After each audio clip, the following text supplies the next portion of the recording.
Welcome to ராமஸ் அரிசிபை kitchen. நாம் இன்னைக்கு இந்த வீடியோவில் என்ன பார்க்க போறோம்னா சம்மர் ஸ்பெஷல் வாட்டர்மெலன் சர்பட் எப்படி செய்யலாங்கிறத பார்க்க போகிறோம்.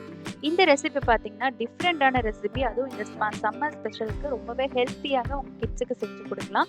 வீடியோக்குள்ளே போகிறதுக்கு முன்னாடி சேனலை ஃபஸ்ட் டைம் பார்க்குற ஃப்ரெண்ட்ஸ் சப்ஸ்கிரைப் பண்ண மறந்துடாதீங்க. கூடவே இருக்கிற பெல் ஐக்கானை கிளிக் பண்ணிக்கோங்க. இந்த வாட்டர்மெலன் சர்பத்துக்கு நம்ம ஃபஸ்ட்டு வந்து சுகர் சிரப் வந்து ரெடி பண்ணிக்கலாம். அதுக்கு ஒரு பேனில் ஒரு 1/4 கப் அளவுக்கு சர்க்கரை சேர்த்துக்கோங்க. நீங்கள் எடுத்துருக்கிற வாட்டர்மெலன் அளவுக்கு நம்ம வந்து 1/4 கப் வந்து நான் எடுத்திருக்கேன். நம்ம இந்த அளவுக்கு வாட்டர்மெலன் எடுத்துட்டேன். இது வந்து அளந்து பார்த்தா ஒரு 2 கப்புக்கு வரும். ஸோ அதுக்கு வந்து நான் 1/4 கப் சர்க்கரை எடுத்துக்கிறேன். நீங்கள் எந்த அளவுக்கு வாட்டர்மெலன் எடுத்துக்கிறீங்களோ அந்த அளவுக்கு அளந்து பார்த்து நீங்கள் எடுத்துக்கோங்க சர்க்கரை. இப்போ 1/4 கப் சர்க்கரைக்கு அதே அளவு 1/4 கப் தண்ணி சேர்த்து ஒரு சுகர் சிரப் மட்டும் ரெடி பண்ணிக்கலாம். இது பாகு கன்சிஸ்டன்சி அதெல்லாம் கிடையாது. நல்ல ஒரு சுகர் சிரப் வந்து ரெடி பண்ணிக்கலாம். இதில் ஒரு டேபிள் ஸ்பூன் அளவுக்கு லெமன் ஜூஸ் வந்து சேர்த்துக்கலாம். இதுவும் பார்த்தீங்கன்னா வாட்டர்மெலனோட அளவு தான். இப்போ நான் 2 கப் வந்து வாட்டர்மெலன் எடுத்துருக்கிறதுனால நான் வந்து ஒரு டேபிள் ஸ்பூன் அளவுக்கு லெமன் ஜூஸ் சேர்த்துருக்கேன். இந்த லெமன் ஜூஸ் எதுக்குன்னா நம்ம வந்து இந்த சுகர் சிரப் வந்து கிறிஸ்டல் ஆகாமையும் இருக்கும். நம்ம இந்த வாட்டர்மெலன் ஏற்கனவே ஸ்வீட்டு, நம்ம சுகர் சிரப் வந்து சேர்க்கும்போது ரொம்ப ஸ்வீட்டாக இருக்கும். ஸோ அதனால இந்த லெமன் ஜூஸ் சேர்க்கும்போது அந்த சுகரோட டேஸ்ட் உங்களுக்கு சட்டில் ஆகும். ஸோ ரொம்ப ஓவரான சுகர் வந்து தெரியாது. தான் நம்ம வந்து லெமன் ஜூஸ் வந்து சேர்த்துக்கலாம். இப்போ வந்து நான் கட் பண்ணி வச்சிருக்கிற வாட்டர்மெலன் பார்த்தீங்கன்னா 2 கப் இருக்கு சொன்னேன். இது வந்து எல்லா சீடையும் நீங்கள் எடுத்து வச்சுக்கோங்க. இந்த மாதிரி சின்ன சின்ன பீஸாக கட் பண்ணி நம்ம ஒரு மிக்ஸி ஜாரில் போட்டு நல்லா வந்து அடிச்சுக்கலாம். பார்த்தீங்கன்னா நல்லா வந்து வாட்டர்மெலன் வந்து பியூரி ஆகிருக்கும். சம்டைம்ஸ் வந்து அந்த சக்கையெல்லாம் இருக்கும். ஸோ அதை வந்து நீங்கள் ஃபில்டர் பண்ணி எடுத்துக்கோங்க. நான் பார்த்தீங்கன்னா கையிலே நான் எடுத்துட்டேன். ஏன்னா திரும்ப நான் அரைக்க போகிறதுனால நான் வந்து ஃபில்டர் பண்ணல. நீங்கள் வந்து ஃபில்டர் பண்ணி கூட செய்யலாம். ஏன்னா நம்ம 2 தடவை இதை வந்து கிரைண்ட் பண்ண போகிறோம். அதனால் 2வது தடவை கிரைண்ட் பண்ணும்போது எல்லாமே கிரைண்ட் ஆகிடும். ஆனால் கொஞ்சம் பெரிய பெரிய சக்கையாக இருக்கிறத நீங்கள் எடுத்துக்கோங்க. ஃபில்டர் பண்ணி எடுத்துருங்க. எடுத்த பிறகு நம்ம வந்து ஆற வச்சிருக்கிற சுகர் சிரப்பை சேர்த்துக்கிறோம். சுகர் சிரப் வந்து சூடாக இருக்கக்கூடாது, நல்லா ஆறி இருக்கணும். அதை நாம் இந்த வாட்டர்மெலன் பியூரியில் மிக்ஸ் பண்ணிக்கலாம். நல்லா மிக்ஸ் பண்ணிக்கலாம். மிக்ஸ் பண்ணிவிட்டு ஒரு பேனில் ஒரு ஏர்டைட் கண்டெய்னரில் இதை ஊற்றி வச்சுக்கோங்க. ஸோ இது வந்து நல்ல ஏர்டைட்டாக இருக்கிறதுக்காக நான் பிளாஸ்டிக் ரேப் வந்து யூஸ் பண்ணியிருக்கேன். யூஸ் பண்ணி நம்ம க்ளோஸ் பண்ணும்போது நல்லா உங்களுக்கு ஏர்டைட்டாக இருக்கும். உங்கள்கிட்ட பிளாஸ்டிக் ரேப் இல்லாட்டி பரவாயில்ல, அலுமினியம் ஃபாயில் வேறு ஏதாவது பிளாஸ்டிக் கவர்லாம் யூஸ் பண்ணி நல்லா வந்து டைட்டாக க்ளோஸ் பண்ணிக்கோங்க. ஏன்னா வந்து நம்ம வெறும் தண்ணி மாதிரி தான் இருக்கும். அதனால் வந்து ஈஸியாக வந்து கிறிஸ்டல் வந்து ஃபார்ம் ஆகிடும். அப்போ உங்களுக்கு ஐஸ்கிரீம் வந்து ஸ்மூத்தாக இருக்காது.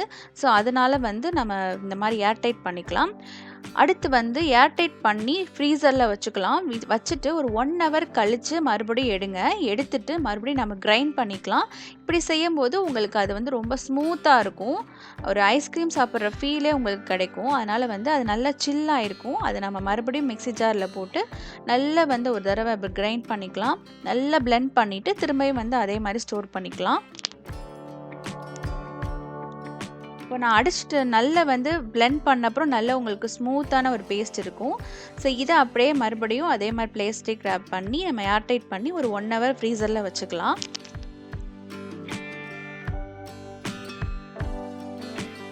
இப்போ அடுத்து வந்து ஒரு 1.5 ஹவர் கழித்து நம்ம பார்த்தோம்னா கடைசியாக அந்த ஓரத்தில் எல்லாமே வந்து நல்லா வந்து ஐஸ் ஃபார்ம் ஆகிருக்கும். இந்த ஸ்டேஜில் நம்ம யூஸ் பண்ண முடியாது. ஒரு ஃபோக் ஸ்பூன் வச்சு நல்லா வந்து ஐஸெல்லாம் நல்லா வந்து பிளெண்ட் பண்ணி நல்லா அந்த ஃபோக்காலே நல்லா பிளெண்ட் பண்ணிக்கோங்க.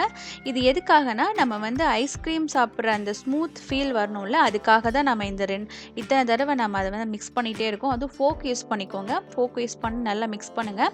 அந்த கிறிஸ்டல்லாம் நல்லா வந்து கரைஞ்சிரும். நல்லா கரைஞ்ச பிறகு திரும்ப வந்து நம்ம 1 ஹவர் வந்து ஃப்ரீசரில் வச்சுக்கலாம். உங்ககிட்ட ஐஸ்கிரீம் மேக்கர் இருந்ததுன்னா நீங்கள் ஐஸ்கிரீம் மேக்கரில் சீக்கிரமாக செஞ்சிடலாம். சப்போஸ் நம்மக்கிட்ட எல்லாருக்கிட்டையும் ஐஸ்கிரீம் மேக்கர் வந்து இருக்காது. ஸோ அப்படி வந்து ஐஸ்கிரீம் மேக்கர் இல்லாமல் நம்ம வீட்டிலேயே ஸ்மூத்தான இந்த மாதிரி வாட்டர்மெலன் சர்பத் செய்யணும்னா இந்த மாதிரி தான் செய்யணும். இப்போ இது பார்த்தீங்கன்னா ஒரு 1 ஹவர் கழித்து திரும்ப ஒரு 1 ஹவர் கழித்து இந்த மாதிரி நல்லா வந்து ஃபார்ம் ஆகிருக்கும். இப்போயே வந்து ஒரு 80% அளவுக்கு உங்களுக்கு அந்த ஐஸ்கிரீம் டைப்பில் வந்து வந்துருச்சு.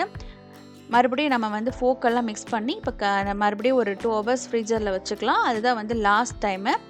இப்போ என்ன பார்த்தீங்களா உங்களுக்கு தெரியும். உங்களுக்கு சூப்பராக ஒரு நல்ல ஒரு ஐஸ்கிரீம் ஃபீலில் நல்ல க்ரீமியாக கிடச்சிது. நல்ல ஸ்மூத் பேஸ்ட்டாக. ஸோ இந்த மாதிரி நல்லா மிக்ஸ் பண்ணிவிட்டு இதை மறுபடியும் நம்ம ஃப்ரீசரில் வச்சுக்கலாம். ஸோ இதுதான் வந்து நல்லா செட் பண்ணிவிட்டு இதை நம்ம ஃப்ரீசரில் ஒரு 2 ஹவர்ஸ் வச்சுட்டு எடுத்துட்டோம்னா கடைசியாக நமக்கு வந்து ரெடி ஆகிடும்.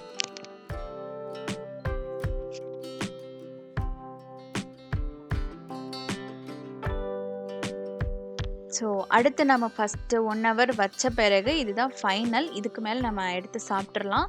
அது வந்து உங்களுக்கு அப்படியே ஸ்கூப் பண்ணும்போதே சூப்பராக வரும். உங்களுக்கு ஐஸ்கிரீம் மாதிரியே நல்ல ஒரு ஸ்கூப் வரும். இந்த அளவுக்கு வரணும்னா நீங்கள் வந்து ஒவ்வொரு 1 ஹவருக்கும் நீங்கள் எடுத்து ஃபோக் ஸ்பூன் வச்சு நல்லா மிக்ஸ் பண்ணால் தான் உங்களுக்கு இந்த அளவுக்கு ஸ்மூத்தாக கிடைக்கும்.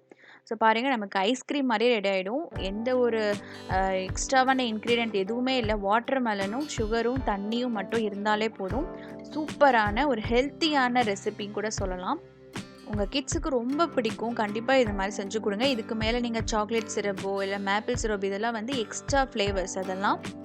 ஸோ சூப்பரான ஒரு வாட்டர்மெலன் சர்பத் வீட்டிலே ரெடி ஆகிடுச்சு. கண்டிப்பாக இதே டைப்பில் ட்ரை பண்ணி பாருங்கள், உங்களுக்கு சூப்பராக கிடைக்கும். இந்த வீடியோ உங்களுக்கு ரொம்பவே பிடிச்சிருந்துச்சுன்னா, உங்களுக்கு யூஸ்ஃபுல்லாக இருந்தால் சேனலை மறக்காமல் சப்ஸ்கிரைப் பண்ணிக்கோங்க. லைக் பண்ணுங்கள், கமெண்ட் பண்ணுங்கள், ஷேர் பண்ணுங்கள். உங்கள் ஃப்ரெண்ட்ஸ் அண்ட் ஃபேமிலிக்கும் ஷேர் பண்ணுங்கள். சேனலை சப்ஸ்கிரைப் பண்ண மறந்துடாதீங்க. தேங்க்யூ ஃபார் வாட்சிங். நெக்ஸ்ட் ஒரு சூப்பரான வீடியோவில் சந்திக்கலாம்.